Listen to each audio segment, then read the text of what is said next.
Ya, Assalamualaikum warahmatullahi wabarakatuh. Saya Pranadi Karim dan kali ini kita akan membahas tentang register.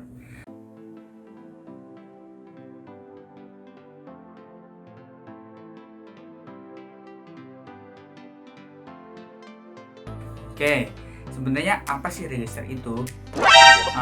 Bukan kita nggak ngomongin tentang daftar, itu namanya registrasi. Kita di sini akan membahas tentang register di dalam komputer. Nah, register apa yang dalam komputer itu? Gampangnya, register itu adalah memori yang ukurannya sangat kecil, namun mempunyai speed atau kecepatan yang sangat tinggi dibandingkan dengan memori multiple lainnya, seperti cache memori, RAM, ROM, SSD, hard disk, ataupun juga dengan penyimpanan cloud. Udah pasti kalah gitu ya. Nah, selain digunakan sebagai media penyimpanan, register biasanya dipakai sebagai sarana untuk membuat bahasa assembly atau bahasa rakitan. Nah, bahasa rakitan itu kayak gini, kayak gini, kayak gini, kayak gini, dan masih banyak lagi. Nah, tugas register di bahasa rakitan sendiri itu adalah untuk menyimpan data, melakukan operasi hitung, melakukan perulangan, dan lain-lain. Nah, emang register itu kencang apa sih? Nah, bisa kita lihat dari segitiga gambar ini. Register itu berada di paling atas. Yang sudah saya jelaskan tadi, register itu kecepatannya itu paling tinggi di antara yang lainnya. Nah, kita lihat semakin ke bawah, itu harga per byte-nya makin murah, namun kecepatannya menjadi sangat berkurang. Kebalikannya, yang paling atas itu harga per byte-nya makin mahal, namun kecepatannya jauh melebihi yang di bawahnya. Nah, kita akan masuk ke dalam register. Di dalam register itu ada 5 bagian utama yang kita bahas, yaitu yang pertama, General Purpose Register. General Purpose Register itu merupakan register yang memiliki kapasitas penyimpanan sebesar 16 bit yang dibagi dua lagi menjadi 8 bit dan 8 bit, yang biasanya disebut dengan register high atau register low. Nah, General Purpose Register ini dibagi lagi menjadi 4 bagian kecil lagi. Yang pertama itu adalah register AH dan AL yang digabung menjadi AX, yaitu akumulator register. Nah, register AX ini adalah register yang bertujuan untuk melakukan operasi perhitungan seperti penjumlahan, kurangan, kalian, dan maupun pembagian. Nah, yang kedua ada register BX yang terdiri dari BH dan BL atau base register. Nah, register BX ini mempunyai tugas untuk menulis dan mengambil data secara langsung dari dan atau ke memori. Yang intinya mah register BX ini itu buat nyimpen data aja. Nah, yang ketiga itu ada register CX atau counter register. Nah, register CX ini berguna untuk menyimpan jumlah lompatan dalam mikroprosesor. Tahu juga kita bisa bilang itu buat atur looping gitu. Nah, selanjutnya yang terakhir yang keempat itu adalah register DX yang terdiri dari DH dan DL atau data register. Nah, register DX ini mempunyai fungsi yang serbaguna. Register DX ini mampu mensupport register-register lain yang sedang kesulitan.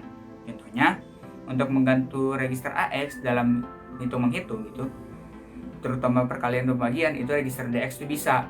Gitu. Yang notabene perkalian dan pembagian itu merupakan operasi yang cukup rumit bagi register. Yang bagian kedua dari register itu ada segmen register. Nah, segmen register merupakan register yang berfungsi untuk membuat alamat memori untuk data yang akan disimpan ke dalam register, sehingga mudah dalam pencarian dan mengakses data. Di mode real time segment register akan berada di posisi operasi protect mode atau ke dalam mode aman, sehingga data yang ada di register ini benar-benar terlindungi oleh virus.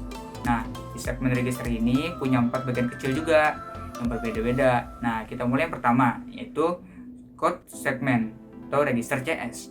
Code segment ini berfungsi sebagai penunjuk alamat dari instruksi selanjutnya pada sebuah mikroprosesor. Nah, yang kedua itu adalah data segment atau register CS.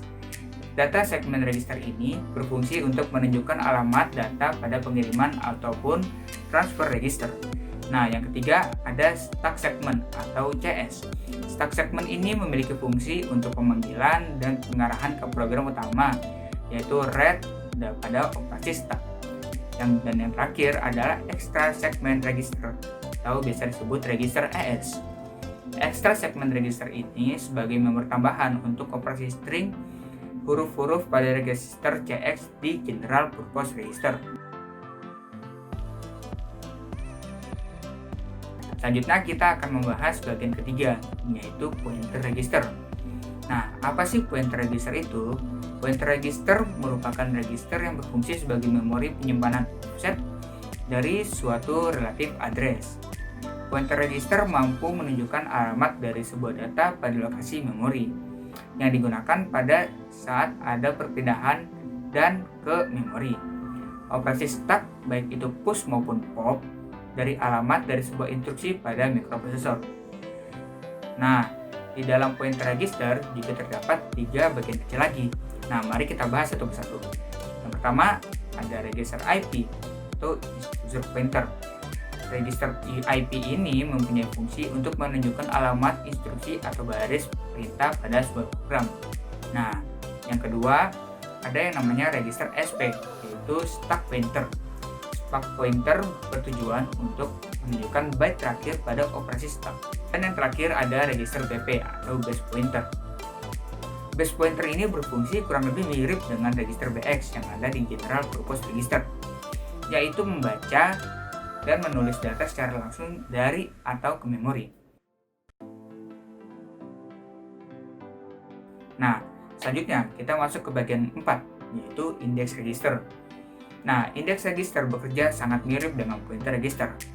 Sering digunakan untuk menunjukkan alamat dan sebuah data di lokasi memori pada operasi string atau huruf-huruf. Nah, di index register ini ada 2 bagian kecil lagi. Kita bahas dari yang pertama dulu. Yang pertama adalah source index atau disingkat SI. Dan yang kedua ada destination index atau disingkat DI. Nah, sedangkan bagi fungsi dari index register itu sendiri adalah menyimpan nilai-nilai offset dalam segmen data memori pada saat bersangkutan. Nah, yang terakhir kita akan membahas tentang flag register. Flag register sendiri berfungsi sebagai penanda yang menunjukkan status atau keadaan dari suatu mikroprosesor.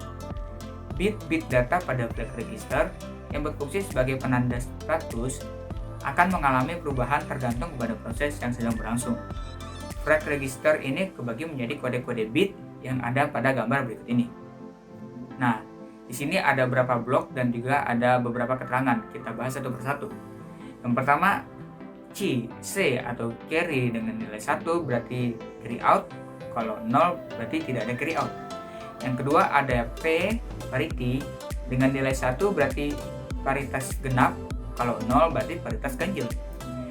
Selanjutnya ada A atau auxiliary carry dengan nilai 1 berarti carry, kalau 0 berarti tidak ada carry.